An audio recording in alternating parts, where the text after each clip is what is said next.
नमस्कार दोस्तों, आज की कहानी का शीर्षक है अपना पराया। पूरे 2 दिन से कुंदन बुखार में तड़प रहा था, पर घर के लोगों को फुर्सत ही नहीं थी कि उसकी देखभाल करे। यहाँ तक कि उसकी पत्नी एकता भी अपने कज़न की शादी में इस कदर व्यस्त थी कि उसे पूरी तरह नौकरों के सहारे छोड़ दिया था। कुंदन को प्यास लगी थी, पर उसे किसी को भी पुकारने की इच्छा नहीं हुई। उसने कभी सोचा भी नहीं था कि उसकी यह दुर्दशा होगी, पर वो अपनी इस स्थिति के लिए किसे दोष देता। घर जमाई बन इस घर में रहने का उसका खुद का फैसला था। वह पत्नी को भी बेवफा और स्वार्थी कैसे कह सकता था। उसका व्यक्तित्व ही इतना दुर्बल और निरुपाय हो गया था कि वो निरंतर सबके द्वारा चला जा रहा था। बस एक गलत कदम और उसका जीवन की दशा ही बदल गई। उसके पापा कैलाश नाथ, जो कभी उसके सबसे अपने थे, जो उसकी सबसे ज़्यादा चिंता करते थे, जो उसके आदर्श गाइड, फिलोसफर और माँ भी थे, उसी पर उसने संशय किया, घृणा की, जिसका परिणाम अब भुगत रहा था। जब किसी की आत्मा पर संशय का पर्दा पड़ जाता है, वैसा संशयी व्यक्ति कभी सही गलत का अंतर समझ नहीं पाता है। पापा के प्यार पर संशय ने ही उसे अपने परिवार के लिए अजनबी बना दिया। आज उसे अपनी माँ सरला देवी की भी बहुत याद आ रही थी, जो उसकी छोटी से छोटी खुशी के लिए भी अपनी बड़ी से बड़ी खुशी कुर्बान करने के लिए हमेशा तैयार रहती थी। उसके एक पुकार पर अपने सारे काम छोड़ उसके आगे पीछे दौड़ती रहती। कभी उसे हल्का सा बुखार भी आ जाता तो वो कभी उसके सिर सहलाती, कभी पैर दबाती। इस बात के लिए पापा अक्सर उन्हें समझाते, थोड़ा बहुत बुखार हो जाना सामान्य सी बात है, इसमें घबराने की क्या बात है। तुम्हारा इस तरह घबराने से मैं भी नर्वस हो जाता हूँ। उसे स्कूल में आने में ज़रा सी देर हो जाती तो वो सड़क पर आकर खड़ी होती। उनका सुबह से शाम तक का समय उसी के इर्द गिर्द उसके आराम का ख्याल करते गुजरता। उनका ये जुनून देख पापा अक्सर भुनभुनाते, तुम्हारा इतना ज़्यादा लाड प्यार इसे ज़रूर बर्बाद कर देगा। पर माँ का अटल विश्वास था कि उसका बेटा एक दिन बहुत बड़ा आदमी बनेगा।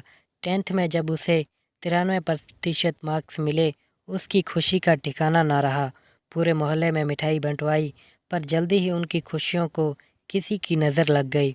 उन्हें लीवर का कैंसर हो गया। जैसे ही डॉक्टरों ने उनके जीवन को 3 महीनों में सीमित कर दिया, उन्हें सबसे ज़्यादा यही चिंता खाई जा रही थी कि उनके बाद उनके बेटे का उनकी तरह ख्याल कौन रखेगा। एक बात उन्हें अच्छी तरह समझ में आ गई थी कि उनके जीवन में वक्त और हालात दोनों बदल गए थे, जो अब उनके वश में नहीं था। काफ़ी सोच समझकर अपने बचपन की सहेली और दूर के रिश्ते से बहन सुचित्रा को अपने 5 वर्षीय बेटी वसुधा के साथ अपने पास बुलवा ली थी। सुचित्रा आज समय ही विधवा हो गई थी और बेटी के साथ कोई आश्रय ढूंढ रही थी। हालात ऐसे थे कि दोनों को एक दूसरे की ज़रूरत थी, इसलिए दोनों के बीच एक अपनत्व भरा रिश्ता कायम हो गया था। सरला के ऐसे दुर्भाग्यपूर्ण कठिन समय में सुचित्रा ने उसके पूरे घर परिवार को अच्छी तरह संभाल लिया था, तो सरला ने भी वसुधा को एक अच्छे स्कूल में एडमिशन दिला उसकी सारी जिम्मेदारी उठा ली थी। धीरे धीरे दोनों माँ बेटी उस परिवार का एक अभिन्न अंग बन गए थे। सुचित्रा को कुंदन का पूरा ख्याल रखते और पुत्रवत प्यार करते देख सरला ने उससे वादा लिया था कि उसके नहीं रहने पर वो उसके पुत्र को छोड़कर कहीं नहीं जाएगी, ताकि वो निश्चित हो इस दुनिया को छोड़ सके। सुचित्रा से वादा लेने के महीना भर बाद ही वो काल के गाल में समा गई थी। सरला को नहीं रहने पर सुचित्रा ने अपना वादा निभाया, कुंदन की देखभाल के साथ साथ उसको मानसिक संबल भी दिया। उसे माँ की इच्छा पूरी करने के लिए प्रोत्साहित करती। माँ के जाने के बाद कुंदन पूरी तरह टूट गया था। माँ को भूलना उसके लिए आसान नहीं था, वो उसके रूह की गहराइयों से जुड़ी थी। फिर भी उसने अपना पूरा ध्यान और शक्ति पढ़ाई में लगा दिया, क्योंकि उसे अपनी माँ की इच्छा जो पूरी करनी थी। उसकी मेहनत रंग लाई और उसका एडमिशन आईआईटी कानपुर में हो गया। कानपुर जाकर वो ऐसा पढ़ाई में रम गया कि कम ही घर आता। घर आते ही उसे माँ की यादें विकल कर देती। उसकी समझ में नहीं आता विधाता ने उसकी माँ की जीवन यात्रा बीच में ही समाप्त कर क्यों उनके साथ अन्याय किया। गांव से दादी आ गई थी। उसके पापा की देखभाल के लिए, पर माँ की मृत्यु ने उसके पापा को भी मानसिक रूप से पूरी तरह तोड़ बिखेर दिया था। फिर भी वे कुंदन की देखभाल और उसकी ज़रूरतों को पूरा करने के लिए पहले से ज़्यादा तत्पर रहते। एक सुचित्रा मौसी ही थी जो कुल जमा 3 सदस्यों के बीच कड़ियाँ जोड़ती रहती। जब वो इंजीनियरिंग के लिए फाइनल ईयर में था, उसे पटना में रहने वाले उसके एक दोस्त कुणाल ने सूचित किया कि उसके पापा ने सुचित्रा मौसी से शादी कर ली है। सुनते ही दुख, क्षोभ और घृणा से उसका सुराग थरथरा उठा। इतनी बड़ी बात हो गई और पापा ने उसे बताना भी ज़रूरी नहीं समझा। वो तो उसके सबसे अपने थे, फिर उसे उतना पराया क्यों कर दिया कि उससे पूछना भी ज़रूरी नहीं समझा। उसके अंदर उथल पुथल सी मची हुई थी। फिर भी उसने पापा को फ़ोन नहीं किया। 2 दिनों के बाद उसे पापा का भेजा हुआ लिफाफा मिला। उसे समझते देर नहीं लगी कि फ़ोन से बोलने की हिम्मत नहीं हुई तो लिख कर भेजा है। गुस्से में लिफाफे के टुकड़े टुकड़े कर डस्टबिन में डाल दिया। रात भर माँ को याद कर निःशब्द रोता रहा। दूसरे दिन ही मन फैसला कर लिया कि वो कभी लौटकर पटना नहीं जाएगा। पापा ने उसे समझाने की बहुत कोशिश की। कानपुर तक आए। वह मौन सादे प्रतिक्रिया विहीन बैठा रहा। उसकी मूक आंखों का उपालब पापा को भी अंदर तक आहत कर गया। पापा ने उसे बहुत समझाया कि इस शादी से तुम्हारे जीवन में कोई अंतर नहीं आया है, सब कुछ पहले जैसा ही है। आज भी हम दोनों तुम्हारे उतने ही अपने हैं जितना कि इस शादी से पहले थे। पर वो नहीं माना तो नहीं माना। पापा के शादी करते ही उसे वो घर पराया लगने लगा था। जिस सुचित्रा मौसी में कभी उसने माँ के दर्शन होते थे, अब छल नामयी विमाता नजर आने लगी थी। इस उम्र में पापा का शादी करना उसकी नज़रों में एक मर्यादाहीन आचरण था जो लोगों की नज़रों में उसे शर्मसार कर रहा था। फाइनल ईयर का रिज़ल्ट आते ही उसे नौकरी मिल गई। बिना घर पर सूचित किए वो रांची आ गया था। घर के सभी लोग परेशान थे। वह भी काफ़ी अकेला और दुखी रहने लगा था। उसी दौरान अपने साथ काम करने वाले विवेक से कुछ ज़्यादा ही जुड़ गया था। विवेक के घर उसे पनाह मिली। विवेक की माँ के लिए वो बहुत जल्दी अपने बेटों से भी प्यारा हो गया। भयंकर तूफान के गुजर जाने के बाद घर परिवार से बिछड़ा पक्षी उस बहेलिया को ही अपना मान लिया जो जाल बिछाए उसे फांसने के लिए बैठा था। फिर तो विवेक की माँ राधिका देवी ने झटपट उस बेशकीमती नगीने को अपनी बेटी एकता की अंगूठी में जड़ने में देर नहीं लगाई। पहले तो घर बैठे बिना किसी दान दहेज के मिले इस दामाद को उस घर में खूब मान सम्मान और प्रेम मिला। एकता भी खुश रहती। ससुराल की वर्जनाओं से मुक्त यहाँ घूमने फिरने की पूरी आज़ादी थी। कुंदन ने भी सहर्ष वहीं रहने का फैसला ले लिया, पर जल्दी ही कुंदन को एहसास होने लगा था कि घर में चाहे वो जितना भी खर्च करे, उसका मान सम्मान घर के बेटों सा नहीं था। साथ ही मायके में रहने के कारण पत्नी का बड़बोलापन भी बढ़ रहा था। कुंदन की देखभाल और ख्याल करने के बदले उसे अपने बनाव, श्रृंगार और शॉपिंग की धुन रहती। दिनों दिन उसकी मौज मस्ती की सीमाएं बढ़ती जा रही थी। नए नए आधुनिक ढंग के कपड़े, गहनों पर उसका ज़्यादा ध्यान रहता। पति उसके लिए बस पैसा कमाने का मशीन मात्र था।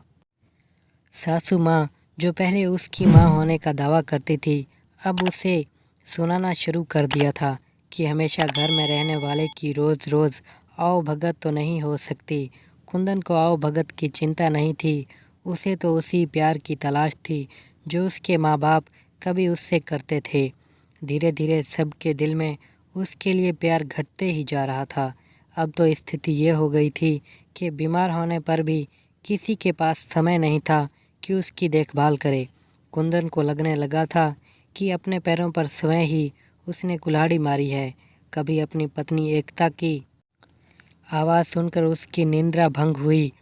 वो रामू से कह रही थी, साहब उठे तो उनसे पूछ कर दवा और खाना दोनों खिला देना, मुझे आने में थोड़ी देर हो जाएगी। एकता के जाते ही वे उठ बैठा। घर में सिर्फ वो और रामू थे। अचानक उसके मन में अपने पापा और सुचित्रा मौसी की समृद्धि मुखर होने लगी। उनका प्यार याद कर उसका मन विकल हो उठा। वो तुरंत उठकर कपड़े बदल कर और कुछ कपड़े बैग में डाल ड्राइवर को गाड़ी निकालने के लिए बोला। अब और अपमान का दंश झेलना उसे गवारा नहीं था। ऑफिस से पूरे 1 महीने की छुट्टी ले उसी समय पटना के लिए रवाना हो गया। रात भर के सफ़र के बाद सुबह का उजास फैलने के साथ वो पटना पहुंच गया। वहां पहुंचते ही उसे ऐसा लगा जैसे वहां का कण कण उसे पुकार रहा है। इस धरती, आकाश और हवा में जाने कैसी संजीवनी थी कि उसके सारे दुख, संताप और बीमारियां पटना की धरती पर पहुंचते ही जाने कहाँ लुप्त हो गई। जैसे ही कार आकर उसके अपने घर के गेट के सामने रुकी, अपना वह पुराना घर उसे किसी आत्मीय स्वजन से कम नहीं लगा। अनायास की उसकी आंखें भर आई। गेट खोलकर अंदर आया तो सामने ही पथरीले आंगन में बैठी सुचित्रा मौसी चावल बीन रही थी। पहले की तरह अपने काम में मगन, उन्हें पता ही नहीं चला कब उनके बगल में कुंदन आ खड़ा हुआ। जैसे ही उसने झुककर मौसी के चरण स्पर्श किए, वे चौंक कर सिर उठाई तो सामने कुंदन को देख थोड़ी देर के लिए एकटक देखती रह गई। फिर उसे खींचकर सीने से लगा लिया। फूट फूट कर रो पड़ी। आहट सुन पापा भी बाहर आ गए। उसे देख उनकी आंखें भी छलक आई। उससे लिए हुए वे घर के अंदर आ स्नेह से उसकी पीठ थपथपाते हुए उसके करीब आकर बैठ गए। उसे लगा अपने ऐसे होते हैं जिन्हें अपने मान सम्मान से ज़्यादा अपनों की चिंता होती है, जिन्हें अपना रिश्ता तोड़ने के बदले झुकना पसंद होता है। वर्षों बाद ढेर सारा प्यार, स्नेह और अपनापन पाकर वो आत्मविभोर हो उठा। घर आकर उससे बेहद शांति का अनुभव हुआ। जीवन में मिले अपमान, ठोकरें और बेगानेपन ने उसे अपनों का महत्व समझा दिया था। एक दिन जिस घर से उसे विरक्ति हो गई थी, आज वही घर उसे प्यार का सागर नजर आ रहा था। रात में खाना खाने के बाद मौसी ने उसका बिस्तर उसके उसी पुराने चिर परिचित कमरे में लगवा दिया। वह सारा काम समाप्त कर उसके सिरहाने आ बैठी। पहले की तरह ही सिर सहलाते हुए बोली, मैं जानती हूँ मैं ही तुम्हारी अपराधी हूँ, पर तुम मेरा विश्वास करो, ये शादी हमें मजबूरी में करनी पड़ी। सरला दी के गुजर जाने के बाद आस पड़ोस के लोगों के शर्मसार फब्तियों ने हमारा जीना मुहाल कर दिया था। खुलेआम लोग हमें बदनाम कर रहे थे। वसुधा को भी ताना अलाहनों से लोग परेशान कर रहे थे। हमारी समझ में नहीं आ रहा था कि क्या करें। हम दोनों माँ बेटी इस घर में पूरी तरह सुरक्षित थे। तुम्हारे पिता के लिए भी अपना घर और नौकरी दोनों इस उम्र में संभालना मुश्किल था। इसीलिए ही हम दोनों ने शादी का फैसला लिया। हमारे इस फैसले को तुम समझ नहीं सके और घर छोड़ दिया। तब से मैं तुम्हारा ही इंतज़ार कर रही थी। अगर तुम नहीं चाहोगे तो चाहे मुझे जितनी भी कठिनाइयाँ झेलनी पड़े, मैं इस घर में नहीं रहूँगी। वसुधा को साथ लेकर घर छोड़ दूँगी, पर अब तुम्हें इस घर से जाने नहीं दूँगी। मैंने सरला दी को वचन दिया था तुम्हारी खुशियों का पूरा ख्याल रखूँगी। फिर भला मैं कैसे तुम्हारी खुशियों के आड़े आ सकती हूँ। उनकी आंखों में उनका वात्सल्य आंसुओं के रूप में उमड़ पड़ा। थोड़ी देर तक वे निशब्द रोती रही। जब उठकर जाने लगी तब कुंदन ने उनका हाथ थामते हुए कहा, मौसी, क्या आप अपने इस नालायक बेटे को एक बार माफ़ नहीं कर सकती? मैं वादा करता हूँ आगे आपको कोई शिकायत का मौका नहीं दूंगा। उसके व्यवहार से हैरान वे आश्चर्य मिश्रित दृष्टि से उसे निहारने लगी। मैंने एक और गलती की है। बिना आप लोगों के बताए मैंने शादी कर ली। आशा है आप दोनों मुझे माफ़ करेंगे। अरे सच, मेरी बहू को कहाँ छोड़ आए? उसे साथ क्यों नहीं लाए? जाने कब से दरवाजे पर खड़े उन दोनों की बातें सुनते उसके पापा कमरे के अंदर आ गए। पहले अपना ट्रांसफ़र तो पटना करवा लूँ, फिर हमारा पूरा परिवार साथ रहेगा। फिर तो देर तक आपस में घर परिवार और बहू की बातें होती रही। जब सब सोने चले गए, वह बेटा एकता को मैसेज भेज रहा था, अब मैं घर लौटकर घर जमाई बनने तुम्हारे घर नहीं आऊँगा। अगर तुम मेरे साथ मेरे घर की बहू बनकर रहना चाहती हो तो तुम्हें अब पटना आकर मेरे पास रहना होगा, मेरे माता पिता के साथ, वरना आगे तुम खुद समझदार हो। तो दोस्तों, आपको हमारी कहानी कैसी लगी कमेंट बॉक्स में ज़रूर बताइएगा, और हमारी ऐसी ही कहानी सुनने के लिए हमारे चैनल को लाइक एंड सब्सक्राइब ज़रूर कीजिएगा। धन्यवाद।